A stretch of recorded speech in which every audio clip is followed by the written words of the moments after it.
नमस्कार, आप देख रहे हैं खबर फास्ट और आपके साथ मैं हूं कायनात अंसारी। उत्तर प्रदेश में निकाय चुनाव की आज दूसरी और आखिरी जंग होने वाली है। थोड़ी देर में मतदान जो है वो शुरू हो जाएगा और कई प्रत्याशियों की किस्मत जो है वो आज दांव पर लगी हुई है। सभी की उम्मीदें इसी बात को लेकर है कि इस बार जो है जीत उनका मुकद्दर बनेगी, लेकिन ये जनता तय करने वाली है कि इस बार जीत किसकी होगी। दूसरे चरण में 7 नगर निगम की सीटों पर जो है चुनाव होना है, तो 267 नगर पालिका परिषद नगर अध्यक्ष नगर पंचायत अध्यक्ष की सीटें हैं, तो 95 नगर पालिका परिषद की सीटों पर आज चुनाव होने वाला है। तो इन तमाम सीटों का गणित किस प्रकार से रहने वाला है, इसी तमाम खबरों पर हम बढ़ेंगे आगे। लेकिन इस बीच बड़ी खबर का रुख करेंगे। निकाय चुनाव से जुड़ी ये बड़ी खबर।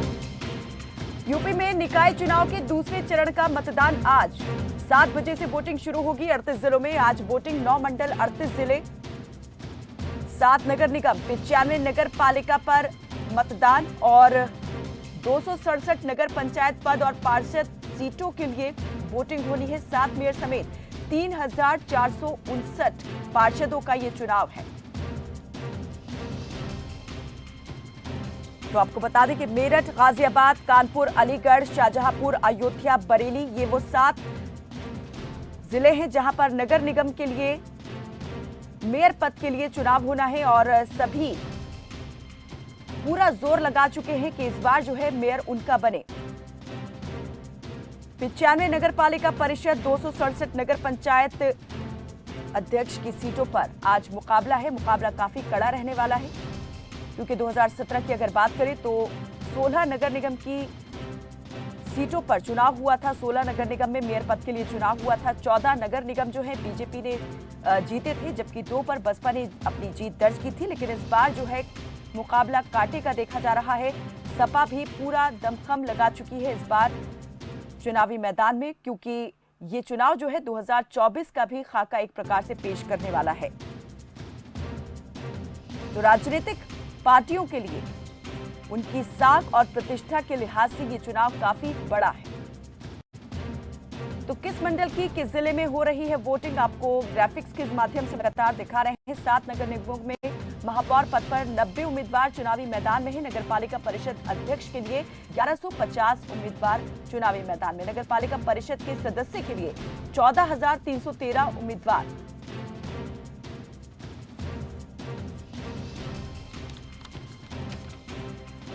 तो मतदान केंद्रों पर किस प्रकार का है हाल और कैसी है चुनावी चाल, इसी का जायजा लेने के लिए हम अपने सहयोगियों का रुख करेंगे। हमीरपुर से हमारे सहयोगी अमित पांडे हमारे साथ जुड़ चुके हैं।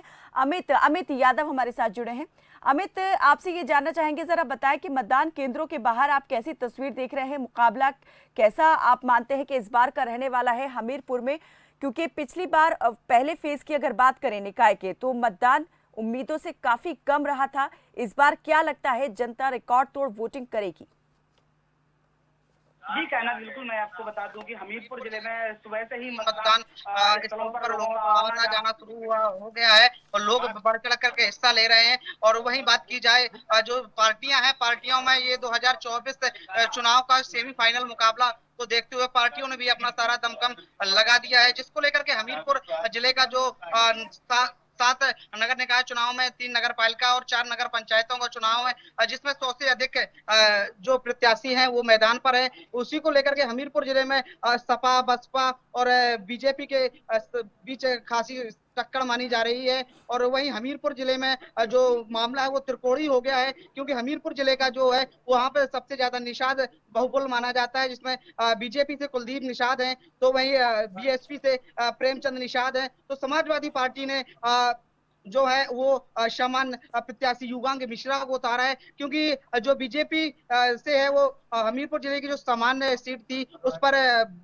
जो बीजेपी ने बैकवर्ड प्रत्याशी कुलदीप निषाद को अपना उम्मीदवार बनाया है, तो बसपा ने भी बैकवर्ड से कुलदीप प्रेमदत्त निषाद को अपना उम्मीदवार बनाया। लेकिन सपा ने जो समान जाति से आते युगांग मिश्रा को अपना प्रत्याशी बनाया, उस पर कहीं ना कहीं इससे काफी ज्यादा फायदा दिखता हुआ नजर आ रहा है, क्योंकि इसमें जो शुरुआती दौर पर देखा गया था कि जो ब्राह्मण वोटर है, जो सामान्य वोटर है, उसमें खासी नाराजगी देखी गई थी, क्योंकि बहुत दिनों के बाद जो हमीरपुर सीट है यहाँ पर समान सीट आई थी, लेकिन उसके बावजूद भी बीजेपी ने बैकवर्ड्स उम्मीदवार को बनाया, क्योंकि इसके पहले कुलदीप निषाद चेयरमैन थे। कुलदीप निषाद के पहले उनकी मां थी, यानी कि लगातार तीसरी बार कुलदीप निषाद के परिवार में टिकट जाना कहीं ना कहीं बीजेपी के जो सामान्य वर्ग के लोग हैं उनके खासी नाराजगी है। उसी को लेकर समाजवादी पार्टी ने जो युवांग मिश्रा को उम्मीदवार बनाया, उससे बराबर काटी टक्कर देखी जा रही। जी अमित, अगर 2017 के नतीजों की बात करें, क्या लगता है क्या वो दोबारा से रिपीट हो पाएंगे? आपने कहा कि इस बार जो है जातीय समीकरण कुछ अलग ही इशारा कर रहे हैं, नाराजगी जो है बीजेपी उम्मीदवार को लेकर लोगों में देखी जा रही है। लेकिन अगर बात यहाँ पर चेहरों को छोड़कर मुद्दों की करें तो मुद्दे कौन कौन से आप देखते हैं कि महत्वपूर्ण हो जाते हैं इस चुनाव में जीत और हार के लिए?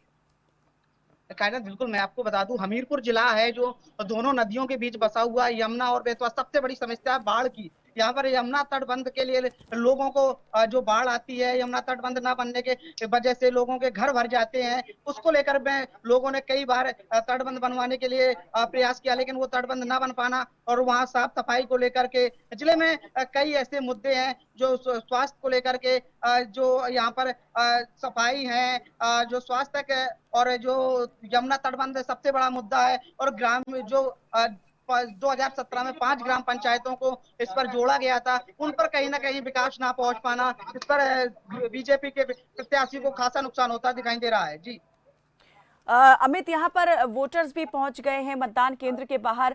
हम चाहेंगे जरा आप उनसे भी बात करें, जानने की कोशिश करें कि इस बार जो है वोटर्स के मन में क्या है, क्या विचार वो रख रहे हैं अपने होने वाले जनप्रतिनिधि जी से। बिल्कुल, कैसा यहाँ मानते पर हैं कि कुछ इस बार वोटर का आए हुए हैं। जनप्रतिनिधि जो है वो कैसा होगा? किन मुद्दों को लेकर के आप वोट करेंगे? आप वोट डालने आए हैं, क्या मुद्दे रहेंगे? नगर की सफाई हो और मतलब कि हम लोग की बात आगे रखेंगे, उस तरफ जो मतदान देने जाएंगे। तो कैसा आप अपना नगर का जो चेयरमैन है चुनना चाहेंगे? नगर शहर में हम लोग हम लोग के जो साफ सफाई जो एक जो टेस्टिंग अरे यार ये पार्टी जी बिल्कुल कायनात, आपको बता दूं कि यहाँ के जो युवा मतदाता हैं वो विकास के नाम पर वोट करने वाले हैं। जो नगर की सफाई है, सफाई को लेकर के वोट करने और भी लोग आए हुए हैं। चाचा, वोट करने आए हुए हैं, क्या उम्मीदें हैं आपको? उम्मीदें अच्छी है, चुनाव बहुत अच्छा होगा और हमें लगता है 60 से ऊपर पहुंचेगा। किन मुद्दों को लेकर के वोट करेंगे? विकास क्या लगता है अभी तक विकास कितना होगा? विकास हो रहा है और भी आगे बढ़ेगा। विकास और प्रयत्न किया जा रहा है। कायनात, कहीं ना कहीं लगातार जो लोग हैं मतदान के लिए बढ़ चढ़ करके हिस्सा ले रहे हैं, लेकिन उनमें जो एक रुझान है वो विकास के नाम पर वोट करते हुए नजर आ रहे हैं। जी चले, बहुत शुक्रिया अमित इस तमाम जानकारी के लिए, और बने रहिए, आगे भी हम आपसे इस पर ज्यादा जानकारी लेते रहेंगे, अपडेट लेते रहेंगे। चलिए सीधा रुख करेंगे इस वक्त कानपुर का, जहां हमारे सहयोगी कमलेश कुमार हैं, और बस्ती का धर्मेंद्र पांडे हमारे सहयोगी वहां से अपडेट के साथ जुड़े हुए हैं। सबसे पहले कमलेश, मैं आपसे जानना चाहूंगी, कानपुर यहाँ पर नगर निगम मेयर पद के लिए भी चुनाव हो रहा है, साथ ही नगर पालिका और नगर पंचायत अध्यक्ष पद के लिए भी वोटिंग हो रही है। पहले तो ये बताएं कि नगर पालिका परिषद के लिए कितने वार्ड्स में वोटिंग होनी है, नगर पंचायत अध्यक्ष के कितने पदों पर आज चुनाव होना है, कितने उम्मीदवार चुनावी मैदान में हैं? हमारी में देख रहे चाबी लगी है कि नहीं, हम कुकड़े आकार कोई चक्कर मारे। अब आइए, चाबी मिला तब हट पाए। कमलेश, मेरी आवाज मिल पा रही है आपको?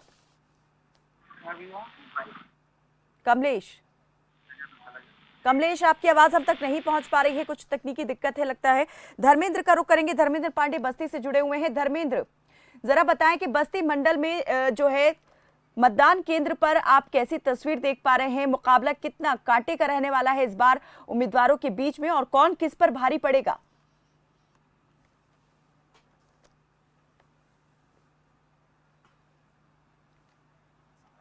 और सुबह से ही मतदान शुरू हो गया है।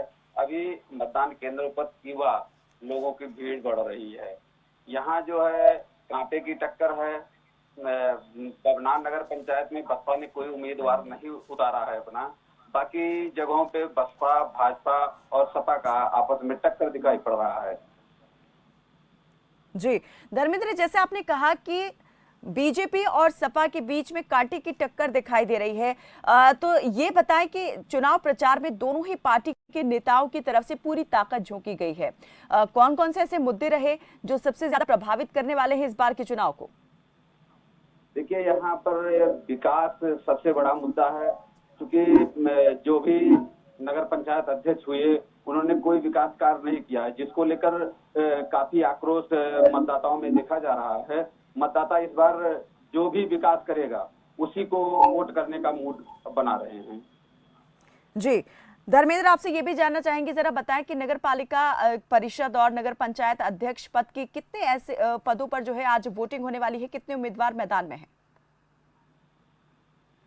बस्ती में नगर पालिका को लेकर 10 नगर पंचायतें हैं जिसमें चुनाव होना है। सुबह से ही लोगों की भीड़ लगी हुई है। मतदान अपनी बारी का इंतजार कर लोग कर रहे हैं। शुक्रिया धर्मेंद्र इस तमाम जानकारी के लिए। और रुक करेंगे कमलेश कुमार का, कानपुर से हमारे साथ जुड़े हैं। अंकुर पांडे भी हमारे सहयोगी अयोध्या से जुड़ गए हैं।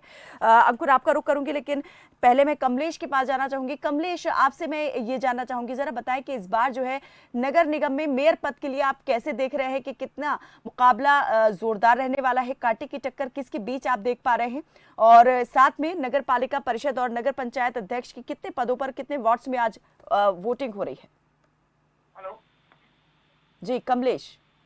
देखिए, कानपुर में आज दूसरे चरण का चुनाव शुरू हो चुका है। कानपुर की बात करें तो कानपुर में सुबह 7 बजे से लेकर शाम को 6 बजे तक की मतदान होना है। कानपुर में आप देख सकते हैं, यहाँ पर तमाम जो मतदान केंद्र है यहाँ पर तमाम पुलिस फोर्स भी तैनात कर दी गई है। यहाँ पर लगातार फिलहाल सुबह के वक्त है, इसलिए कहीं न कहीं मतदाता कहीं न कहीं आना जाना शुरू कर दिया है। कानपुर अगर बात की जाए, कानपुर का इस तरह से मेयर पद का चुनाव है, कहीं कहीं और भी रोमांचक हो जाता है, क्योंकि कानपुर में तमाम जो चेहरे हैं ब्राह्मण चेहरे पर लगाया गया है, दांव लगाया गया है। कानपुर से अगर बात की जाए तो समाजवादी पार्टी से अमिताभ वाजपेयी की जो पत्नी है उन पर दांव लगाया गया है। अगर बात की जाए बीजेपी पर, जो वर्तमान में मेयर रही है प्रमिला पांडे, बीजेपी ने उन पर दांव लगाया है। फिलहाल जिस तरह से तमाम जो लगातार पार्टियां हैं अपनी अपनी ताकत कानपुर में लगातार लगा दी है। इससे पहले भी योगी आदित्यनाथ ने जनसभा को संबोधित करते हुए भाजपा को वोट करने के लिए लोगों से अपील की है। वही अगर बात की जाए समाजवादी पार्टी के पूर्व मुख्यमंत्री अखिलेश यादव ने रोड शो करके जनता को लुभाने का काम किया। फिलहाल 13 तारीख को चुनाव की थी, जिस तरह से मतगणना उसके बाद आज जनता तय करेगी जिस तरह से विकास को लेकर जनता अपना मतदान करेगी। फिलहाल किसके चेहरे पर महापौर का चेहरा बांधेगी वो तो देखने वाली बात होगी। जी बिल्कुल कमलेश, जैसे अभी आपने कहा कि जो कानपुर में ब्राह्मण कैंडिडेट हैं उनमें कांटे की टक्कर देखी जा रही है, ये जातीय समीकरण बिठाने की कोशिश हुई है, लेकिन कहीं ना कहीं लगता है कि बीजेपी के लिए इस सीट को बचाए रखने की चुनौती खड़ी हो गई है। टिकट बंटवारे को लेकर कहीं नाराजगी जो है वो दिखाई दी है। देखिए, बिल्कुल आपका कहना सत्य है कि जिस तरह से लगातार बीजेपी कहीं न कहीं जो इस तरह से प्रमिला पांडे पर दांव लगाया है, कहीं न कहीं जिस तरह से इससे पहले भी जो कानपुर के सांसद है सत्यदेव पतौड़ी की बेटी को टिकट मिलने वाला था, लेकिन जिस तरह समाजवादी पार्टी को कहीं न कहीं बढ़त देखकर भारतीय जनता पार्टी ने जो वर्तमान में मेयर है प्रमिला पांडे उन पर दांव लगाया है। फिलहाल लगातार जो तमाम बड़े नेता हैं, तमाम बड़े चेहरे हैं कानपुर में लगातार कोशिश कर रहे हैं कि भारतीय जनता पार्टी फिर से जो अपना महापौर का पद है उस पर परचम लहराए। लेकिन फिलहाल ये तो जनता तय करेगी कि आखिर 13 तारीख को इसका निर्णय आएगा कि जो जनता है विकास को लेकर किन तमाम मुद्दों को लेकर महापौर किसके पद सर पे ताज बांधती है। जी ठीक है कमलेश, बने रहिए आप हमारे साथ, आपसे आगे भी हम अपडेट लेंगे। अयोध्या का रुख करेंगे, अंकुर पांडे हमारे सहयोगी वहां पर बने हुए हैं। अंकुर, अयोध्या में आप कैसे देख रहे हैं कि चुनाव की तस्वीर दिखाई दे रही है, क्योंकि यहाँ पर अगर बात करें तो नगर निगम के पद पर भी चुनाव होने वाला है। कितने उम्मीदवार मेयर पद के लिए इस बार चुनावी मैदान में उतरे हुए हैं, साथ ही जो दूसरे और नगर पालिका परिषद है और नगर पंचायत अध्यक्ष है उसके कितने पदों पर आज वोटिंग होनी है? मैं आपको बताना चाहूंगा, इस वक्त जहां मैं मौजूद हूं ये साकेत महाविद्यालय है, और साकेत महाविद्यालय जो कि यहाँ मतदान केंद्र है ये बसिस कुंड वार्ड का, और लगभग जनपद में 1 नगर निगम, 1 नगर पालिका और 6 नगर पंचायत के लिए आज मतदान होंगे, जिसके लिए 169 वार्डों के लिए 169 मतदान केंद्र व 466 मतदेय स्थल पर मतदान होंगे। और अयोध्या की बात की जाए तो सभी पार्टियों ने जोर लगाना शुरू कर दिया है अयोध्या में। और अयोध्या में बात की जाए तो समाजवादी पार्टी और भारतीय जनता पार्टी के बीच में सीधे टक्कर मानी जा रही है। जी अंकुर, जैसे आपने कहा कि सीधे समाजवादी पार्टी और बीजेपी के बीच जो है टक्कर देखी जा रही है, और आपसे ये भी मैं जानना चाह रही हूँ कि इस बार जो है अयोध्या में वो कौन से मुद्दे रहे जो पूरे चुनाव के दौरान छाए रहे। पॉलिटिकल पार्टीज की तरफ से प्रचार तो किया गया, अपनी अलग ही यहाँ पर जो भाषा थी वो यहाँ पर सुनाई दी पॉलिटिकल लीडर्स की, लेकिन जो जनता है उसके मन की क्या बात है, वो क्या चाहती है? अयोध्या की जनता इस बार जो है किस पर मोहर लगाने वाली है? क्योंकि दांव तो कई खेले गए पॉलिटिकल पार्टीज की तरफ से। आपके साथ कुछ लोग भी हम देख पा रहे हैं कि पीछे बने हुए हैं, जरा उनसे जानिए कि इस बार जो है वो चुनाव को कैसे देख रहे हैं। जी जी बिल्कुल, हम बात करेंगे। हमारे साथ लोग मौजूद हैं। मैडम, आपने जो है आगे आ जाइए थोड़ा, आपने जो है अभी वोट डाल के आया है, क्या मुद्दा रहेगा आपकी बात, क्या लगता है? ये लगता है कि सरकार बनेंगी और हम लोग का आदम है कि हम लोग उनको ही जिताएं। तो देखिए, कहीं ना कहीं भारतीय जनता पार्टी की ओर जो है रुझान बढ़ते हुए दिखाई दे रहे हैं। अयोध्या में प्रभु श्री राम का दिव्य और भव्य मंदिर का निर्माण हो रहा है, तो कहीं ना कहीं मंदिर का भी एक मुद्दा रहा है। लेकिन अयोध्या में जो सड़क चौड़ीकरण हो रहा है, तमाम चीजें जिससे व्यापारी वर्ग नाराज भी दिख रहे हैं। तो और दूसरी बात ये रह गई, व्यापारी वर्ग तो नाराज है ही है क्योंकि विकास हो रहा है, तो रोड का चौड़ीकरण के समय जिनकी दुकानें मकाने घर गई हैं तो वो नाराज दिख रहे हैं। तो कहीं ना कहीं भारतीय जनता पार्टी के वोट बैंक पर ये असर पड़ने वाला है। कुछ प्रत्याशी जो भारतीय जनता पार्टी से जिनको टिकट नहीं दिया गया है, जो बागी तेवर अपनाए हैं, उनसे भी कहीं ना कहीं भारतीय जनता पार्टी को वोट बैंक पर कुछ ना कुछ असर पड़ेगा। हम बात करेंगे, हमारे साथ कई और लोग मौजूद हैं। अब की बात क्या मुद्दा रहेगा? केवल विकास का मुद्दा रहेगा। तो कहीं ना कहीं देखिए, अयोध्या में अब केवल एक ही मुद्दा रह गया है, क्योंकि पहले कई तरीके की बात होती थी, मंदिर मस्जिद हिंदू मुस्लिम करके जो है चुनाव होता था, लेकिन अब जनता जागरूक हो गई है और केवल विकास के मुद्दे को लेकर के अयोध्या में अब की चुनाव होने हैं। जी अंकुर, जैसे लोगों ने कहा कि इस बार जो है मुद्दा सिर्फ विकास रहने वाला है, तो ये भी जानना जरूरी हो जाता है कि वो कैसे देख रहे हैं अयोध्या को, क्या विकास अयोध्या में हुआ है। राजनीतिक दल तो ये जरूर दावा करते हैं कि उनके कार्यकाल में जितना विकास तेजी से आगे बढ़ रहा है उतना पहले कभी नहीं हुआ है, लेकिन जनता कैसे मानती है इन दावों को, कैसे देखती है? तो अयोध्या में किस तरह का विकास अभी तक हुआ है? अयोध्या में ऐसा विकास पहले कभी नहीं हुआ था। इस तरीके के विकास की तो हम लोग कल्पना भी नहीं करते। योगी जी ने, मोदी जी ने बहुत कुछ किया। अयोध्या की पूरी जनता उनके समर्थन में। व्यापारी कोई नाराज नहीं है, व्यापारियों का कुछ नुकसान जरूर हुआ है, लेकिन जब यहाँ पर जनता का आना शुरू होगा तो व्यापारियों की क्षतिपूर्ति बहुत अच्छे तरीके से हो जाएगी और उनको बहुत अच्छी कमाई होगी। कोई व्यापारी यहाँ का नाराज नहीं, सारे लोग भाजपा के साथ। तो कहीं ना कहीं देखने को भी मिल रहा है कि जो लोग हैं वो भारतीय जनता पार्टी के सपोर्ट में जाते हुए दिखाई दे रहे हैं। और बात करेगा सुरक्षा व्यवस्था की, तो 19 जोनल मजिस्ट्रेट व 49 सेक्टर मजिस्ट्रेट की नियुक्ति की गई है पोलिंग बूथों पर। अयोध्या नगर निगम के जो है टोटल 60 वार्ड है, नगर पालिका रुदौली में 25 वार्ड है, नगर पंचायत गोसाईगंज में 12 वार्ड, नगर पंचायत भरतकुंड भररसा में 18 वार्ड, नगर पंचायत बीकापुर में 11 वार्ड, नगर पंचायत कुमारगंज में 13 वार्ड, नगर पंचायत सिरोनी सुजातगंज में 15 वार्ड सहित अयोध्या के 60 वार्डों में आज मतदान है। और आज प्रत्याशियों के लिए बहुत बड़ा दिन है, क्योंकि आज ही अंकुर, जैसे आपने कहा कि प्रत्याशियों के लिए आज बहुत बड़ा दिन है, अगर बात यहाँ बीजेपी के प्रत्याशी की जाए तो मौजूदा महापौर की जगह अपने प्रत्याशी को बीजेपी ने बदला है। और उसके बाद में अगर दूसरे दलों की बात करें, सपा की और बसपा की, तो सपा ने जहां पर ब्राह्मण कार्ड खेला है तो बसपा ने यादव कार्ड खेला है। तो क्या लगता है ये जो जातीय समीकरण है, क्या इनके बाद में मुकाबला और ज्यादा रोचक बनता हुआ नजर आ रहा है?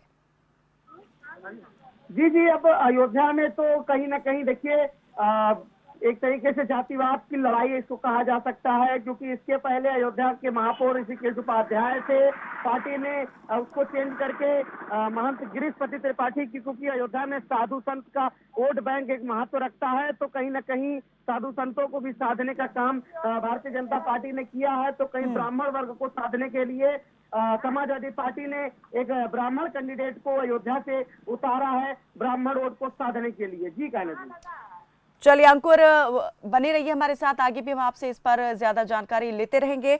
हमीरपुर से हमारे सहयोगी अमित यादव लगातार हमारे साथ बने हुए हैं। जी अमित, मैं ये जानना चाह रही हूँ कि इस बार जो है आप चुनावी दलों की तरफ से जो मुद्दे उठाए गए, प्रचार में जो कुछ यहाँ पर बातें और या आरोप प्रत्यारोप एक दूसरे पर किए गए, क्या लगता है जनता के मन मस्तिष्क पर उनका कितना असर पड़ा है, कितना प्रभावित किया है जनता को, या फिर जो बुनियादी मुद्दे हैं वो यहाँ पर जनता अभी भी सबसे ऊपर मानती है?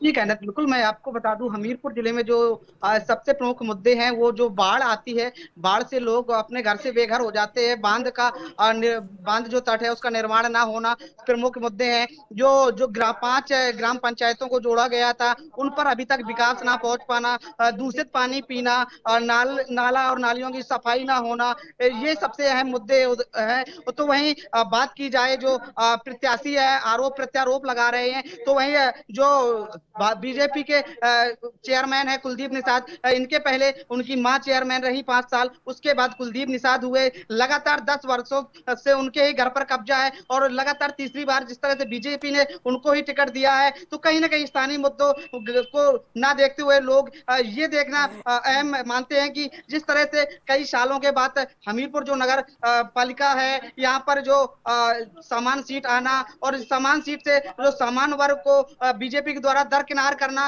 वो भी एक अहम कड़ी जोड़ता हुआ नजर आ रहा है। वही जो मैं बात करूं मौदाहा नगर पालिका की, तो वहां पर सबसे ज्यादा मुस्लिम बहुबल माना जाता है, वहां पर समाजवादी पार्टी ने बिस्मिल्लाह बानो को उतारा है, तो वहीं बीजेपी ने वाल्मीकि गोस्वामी को, तो वहीं एक जो बीजेपी से बगावत करके जो अल्लू सिंह है वो मैदान पर है। इन तीनों के बीच लगातार कांटे की टक्कर देखी जा रही है। वहीं मैं बात करूं राठ नगर पालिका की, तो राठ में बीजेपी ने श्रीनिवास भदौलिया को अपना उम्मीदवार बनाया है, जो कि पिछली बार भी वहां के चेयरमैन थे। वहीं जो समाजवादी पार्टी है, समाजवादी पार्टी ने दानिश खान को अपना उम्मीदवार बनाया है। अब मैं बात करूं अगर सरीला नगर पंचायत की, तो सरीला नगर पंचायत में जो एससी सीट है वहां पर जो बीजेपी ने है वहां से जो दलित कार्ड खेला है, उसको कहीं ना कहीं ये माना जाता है बीजेपी जो 2024 का चुनाव निकट है वो सेमीफाइनल के तौर पर देख रही है, और जो मतदाता हैं उनको तरह तरह के लोल लुभावन दिया जा रहा है, विकास की बात की जा रही है, लेकिन जनता जानती है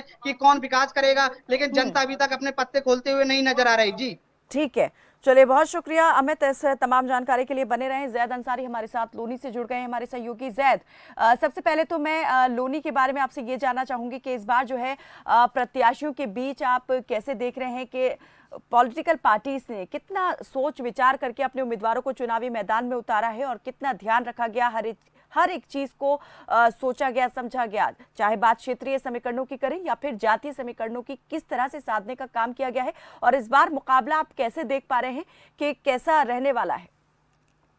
मैं आपको बता, दूसरे चरण का ये चुनाव है, अंतिम चुनाव है, और 7 नगर निगम समेत 38 जिलों में चुनाव हो रहा है कायनात। और यहाँ पर आपको बताना चाहूंगा इसके साथ साथ जो जनता है वो अपने समय से पहले ही पहुंच चुकी है। जनता यहाँ पर आपको दिखाना चाहूंगा पहले ही समय से पहुंचे हुए, सब अपना वोट करने के लिए पहले ही पहुंच चुके, और दिलो तस्वीर से देखा जा रहा है अब की बार कुछ ज्यादा ही तो जनता दिख रही है, लाइन में खड़ी हुई है, जो दिलचस्पी से अपना वोट लेकर के वोट डालने के लिए आए हुए, अपना मन बना रखा उन्होंने हर तरीके से। लेकिन यहाँ पर एक बात कहने के लिए होगी, जो है कायनात जिस तरीके से हर बार देखा जाता था, पब्लिक को हर बार जनता को देखा जाता किसी भी इलेक्शन को लेकर के, लेकिन इस बार इलेक्शनों में जो ये चुनाव चल रहे हैं नगर निगम, लेकिन इस बार जो नगर निगम चुनाव है इसमें कुछ ज्यादा ही भारी जनता खड़ी हुई नजर आ रही है, जो कि सुबह सूरज निकलने से पहले ही जनता पहुंच चुकी है, लाइन में लंबी कतार लगा के खड़ी थी। आप मेरे पीछे देख सकते हैं जिस तरीके से, आपको मैं दिखाना चाहूंगा इसी स्कूल के अंदर अभी मतदाता चल रहा है, जो कि मतदाता को लेकर के यहाँ पर काफी पुलिस बल भी मौजूद किया गया है। जिस तरीके से आप मेरे पीछे देख रही है इसके अंदर लंबी कतारें लगी गई है, आपको दिखाना चाहूंगा, ये देखिए पूरी लंबी कतार है, इसके अंदर पूरी भीड़ मौजूद है इस टाइम, और पूरी तरीके से निष्पक्ष चुनाव होने की।